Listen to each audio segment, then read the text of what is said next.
All right, guys, this is the last video of the week, so final push. This is where the rubber hits the road, and this is all about application.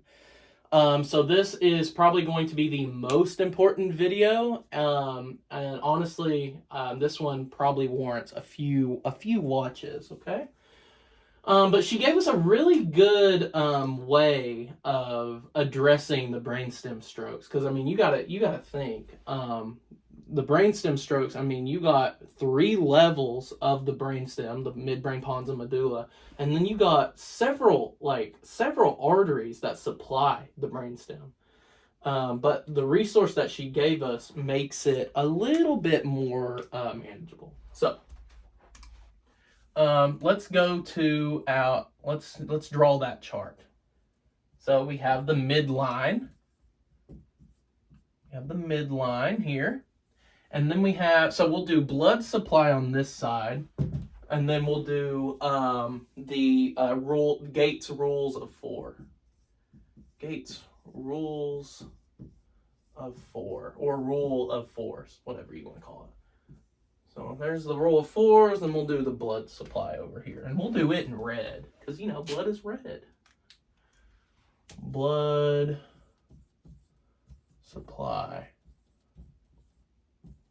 All right, so when it comes to blood supply, let's also draw a little line separating medial and lateral. So we'll do a little squiggly line here. So this is lateral, this is medial, and then we'll do a little squiggly line right here. So this is medial, and this is lateral. All right, so blood supply first. So if we remember, so this is going to be posterior circulation. So we're going to start with the vertebral artery, and then the two vertebral arteries are going to combine to become the basilarity artery.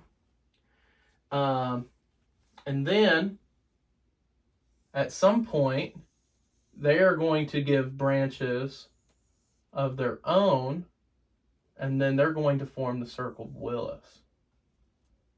Right?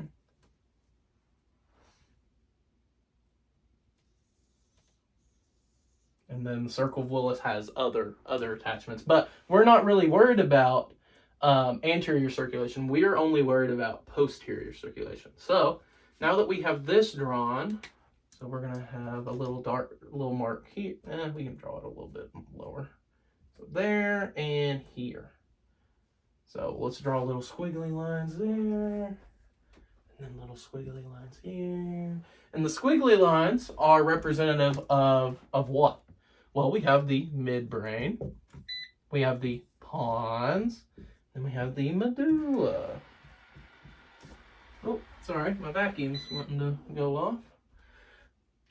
All right, so, and then these are going to come all the way over. And then we also have a little artery that comes off of here. And then we have an artery that's here. Okay, so let's go through these arteries again.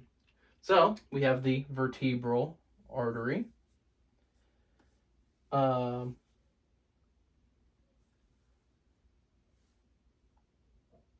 then we have and we also have this guy right here. So we have the vertebral artery, and then we have the anterior spinal artery. We have the posterior inferior cerebellar artery. And then we have the anterior inferior cerebellar artery. And then we also have these little guys right here. And these are the pontine branches. This is the basilarity artery. And then remember, this is the basilarity artery as well, but then it comes off. We have the superior cerebellar artery, and then we have the posterior cerebral artery. So that's our blood supply right here. So if you had a stroke in the basilarity artery, for example, then you'd be cooked then, because not only are you affecting the medial side on the left, but you're also affecting it on the right. So that might, result in, locked in syndrome, if it was at the pons specifically. And then,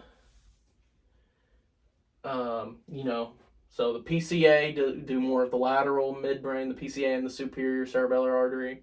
The basilarity artery does more of your medial midbrain and pons. And then the lateral pons is more of your anterior inferior cerebellar artery. The lateral medulla is more of your posterior inferior cerebellar artery. And then the vertebral artery actually does kind of the no man's land. It does medial and lateral of the medulla, but the anterior spinal artery is going to be doing more of the medial aspects of the medulla. All right, so we covered blood supply. Now let's discuss Gates' rules of 4.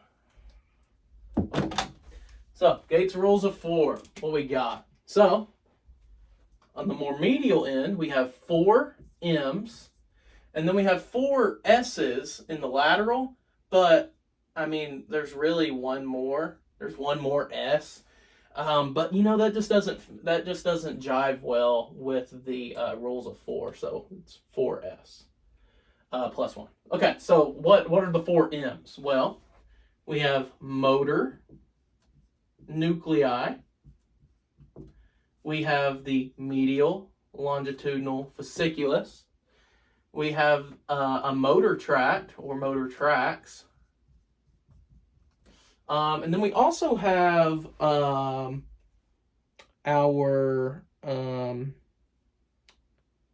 a medial lemniscus. That's right, medial lemniscus. So, once again, so motor nuclei. So, I'm assuming it's referring to, our cranial nerve nuclei.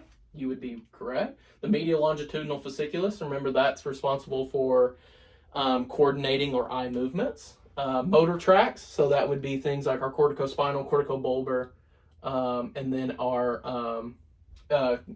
frontopontine, or the corticopontine tracts in general, and then the medial lemniscus is where our DCML tract travels. So our motor nuclei.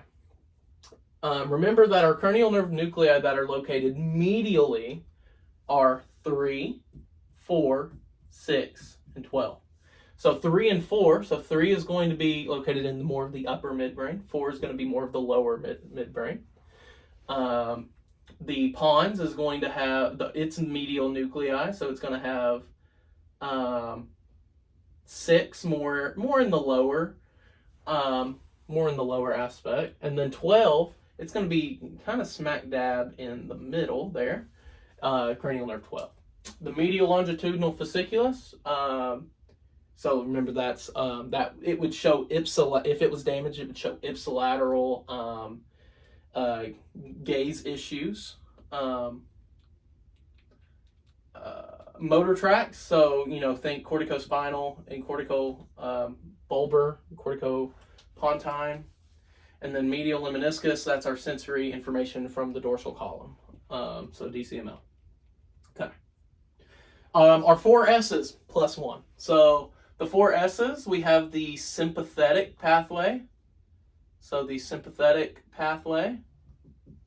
We have our spinocerebellar tracts. We have our sensory.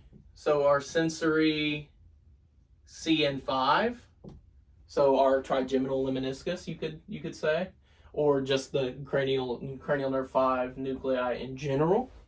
We also have our spinothalamic, so that would be the 4. So our spinothalamic tract. And then the plus 1 is the rest of the nuclei, the side nuclei. And 3 and 4 are taken, so that would leave, and then we already have 5, right? Well, yeah, so we already have 5, so that would be 7, 8, 9, 10, and 11. So yeah, that's our 5. So 4 plus 1. That's 7, 8, 9. Those cranial nerves. The sympathetic pathway. Remember, so it's descending, and if it were to be damaged, it would show ipsilateral Horner syndrome, with Horner syndrome being, lack of sweating on whatever side is affected, an eyelid droop, and then the inability to dilate or resting constriction of that pupil. Spinocerebellar, so remember that's going to go up. The medulla and the pons, more of the medulla.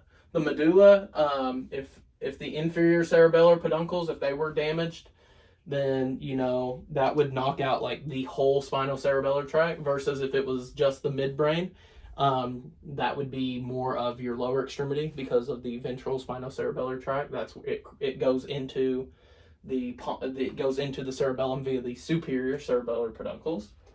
Sensory CN5, so it's trigeminal sensation of the face, and if that was damaged, then you would show ipsilateral. You'd show it ipsilateral, and then spinothalamic. It is also a ascending tract, and that would be pain and temperature on the contralateral side because it's already crossed, and then it goes up, crosses up the spinal cord via the anterior white commissure, and then comes up. And then last but not least, what cranial nerves are located more laterally? Well, that would be 7 and 8. If we do the 2-2-4-4-4 rule or the 4-4-4 rule, then cranial nerves 7, and 8 are going to be located more in the lower pons. And then 9, 10, and 11 are going to be located more in the upper medulla area. All right, so with this diagram, what you can do, so if I told you that you had these symptoms, or let's take the case example we had. So our guy, what kind of symptoms did he have? He had dysphagia. So dysphagia, what that means, dysphagia means that you have difficulty swallowing. So difficulty swallowing, if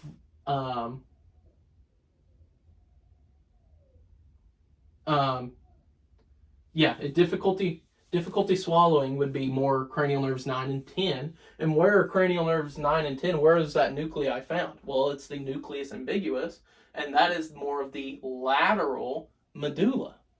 So if he had so that's what clues me into lateral medulla. But what else is in the lateral medulla? Well, we have the spinocerebellar tracts and the inferior cerebellar peduncles. So that could explain his ataxia, right? He also had what else did he have? He also had Horner syndrome. And then he had he had loss of pain and temperature on the contralateral side of his body, but then on the ipsilateral side of his body, he had numbness. So all of that combined, that's what tells me that he had a lateral medulla issue going on. And if we were looking at maybe he had a stroke or maybe some blood flow is getting cut off there, then what artery would you think that it would involve? Well, what artery supplies more of the lateral aspects of the medulla? The best answer would be the posterior inferior cerebellar artery. But I mean, you could also make a case for the vertebral artery, it being occluded. So then it occludes that. So both of those would be good answers. But yeah, I mean, this is a great resource. I, for one, whenever we take this exam, I might draw this on my piece of paper with the time that they give us. That way, all I have to do is go, oh, they have these symptoms? Oh, well, it's probably involving this area. So then I could trace that by just looking at the mirror image of it on the blood supply part. All right, guys, great job. Just reach out to me if you guys have any questions. Please just let me know. This is not easy stuff.